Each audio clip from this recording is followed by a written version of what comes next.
غزہ اور اسرائیل کے درمیان برسوں سے جنگ چل رہی تھی، لیکن حال ہی میں کچھ ایسا ہوا جس نے پوری دنیا کی توجہ غزہ اور اسرائیل سے ہٹا کر ایران اور اسرائیل پر لا کھڑی کر دی۔ یعنی حال ہی میں اسرائیل نے ایران کے ساتھ نیا محاذ کھول دیا ہے۔ ایران اور اسرائیل کے درمیان اس کانفلکٹ کی وجہ کیا تھی، آگے کیا ہونے والا ہے، اور کیا یہ معاملہ پوری دنیا کو تیسری عالمی جنگ کی طرف دھکیل سکتا ہے، یہ سب جانتے ہیں آج کی ہماری اس ویڈیو میں۔ تو چلیں یار بنا ٹائم ویسٹ کے ہی ویڈیو شروع کرتے ہیں۔ فلسطین اور اسرائیل کے درمیان جاری جنگ سے تو آپ سب واقف ہوں گے، لیکن اس جنگ میں اب نیا موڑ یہ آیا ہے کہ اسرائیل اور ایران کے درمیان ایک نیا محاذ کھل چکا ہے جو پوری دنیا کے لیے پریشانی کا باعث بنا ہوا ہے۔ اب اس معاملے میں ایک بڑی کنفیوژن یہ ہے کہ ایران اور اسرائیل کے درمیان معاملے کی اصل وجہ کیا ہے۔ بیسیکلی اس معاملے کی وجہ بھی فلسطین اور اسرائیل کی جنگ ہے، کیونکہ اسرائیل کا یہ خیال ہے کہ فلسطین اور اسرائیل کے خلاف جنگ میں ایران نہ صرف فلسطین کے حق میں سٹیٹمنٹ دیتا ہے بلکہ وہ فلسطین کو خفیہ طریقے سے سپورٹ بھی کرتا ہے۔ اور اسرائیل کا یہ خیال تھا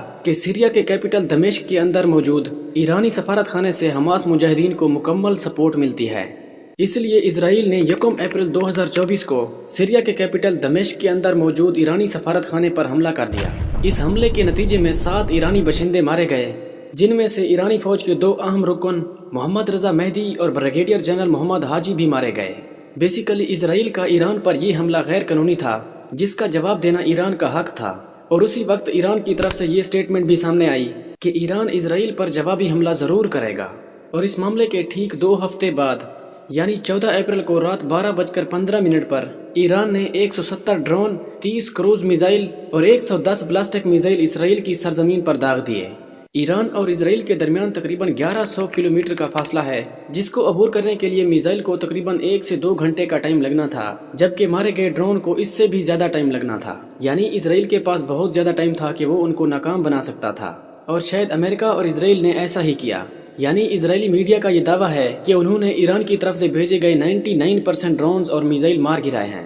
لیکن ایران کا یہ دعویٰ ہے کہ مارے گئے 50% ڈرون اور میزائل نے اپنا ہدف حاصل کر لیا ہے۔ اس کے ساتھ ہی ایران نے یہ سٹیٹمنٹ دی ہے کہ اسرائیل کو دمشق کے اندر موجود ایرانی سفارت خانے پر حملہ کرنے کا جواب مل چکا ہے، اب اس کے بعد ایران کوئی کارروائی نہیں کرے گا۔ یعنی ایک طرف سے یہ سمجھا جا سکتا ہے کہ ایران نے حملہ کرنے کے بعد جنگ بندی کا بھی اعلان کر دیا ہے، لیکن ساتھ ہی ایران نے یہ سٹیٹمنٹ دی ہے کہ اگر اسرائیل ایران پر حملہ کرتا ہے تو اس بار اینٹ کا جواب پتھر سے دیا جائے گا۔ یعنی مختصر یہ کہ اگر اسرائیل حملہ کرتا ہے تو یہ حملہ ایک بڑی جنگ کا سبب بن سکتا ہے۔ لیکن اس حملے کے بعد اسرائیل کی طرف سے یہ خبر آئی ہے کہ اسرائیل اب ایران کے خلاف جوابی کارروائی ضرور کرے گا۔ لیکن اب دلچسپ بات یہ ہے کہ امریکہ جو اسرائیل کو ہر جگہ پر سپورٹ کرتا ہے، لیکن یہاں پر امریکہ کا یہ کہنا ہے کہ ایران پر حملہ کرنے کے لیے امریکہ اسرائیل کو کسی قسم کی سپورٹ نہیں کرے گا۔ لیکن اگر اسرائیل اور ایران کے خلاف جنگ شروع ہو جاتی ہے تو اس جنگ میں امریکہ اسرائیل کے آگے کھڑا ہوگا، اور فرانس نے بھی یہ سٹیٹمنٹ دی ہے کہ وہ بھی اسرائیل کے ساتھ کھڑے ہوں گے،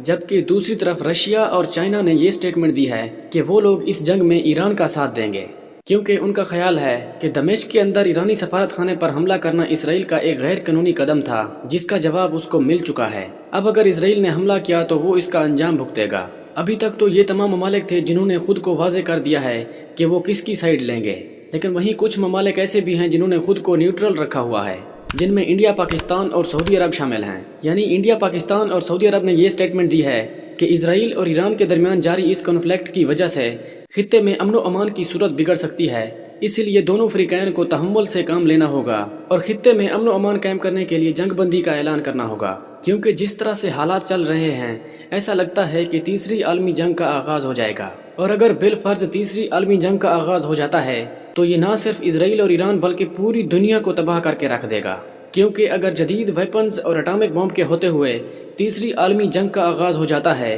تو یہ دنیا کے لیے ناقابل برداشت ہوگا۔ حالیہ سچویشن کے مطابق آپ کو کیا لگتا ہے کہ تیسری عالمی جنگ شروع ہو جائے گی یا نہیں؟ اپنی رائے کمنٹ سیکشن میں ضرور دینا۔ تو ناظرین، یہ تھی ہماری آج کی ویڈیو، امید ہے آپ لوگ ویڈیو کو لائک اور آگے شیئر بھی کریں گے۔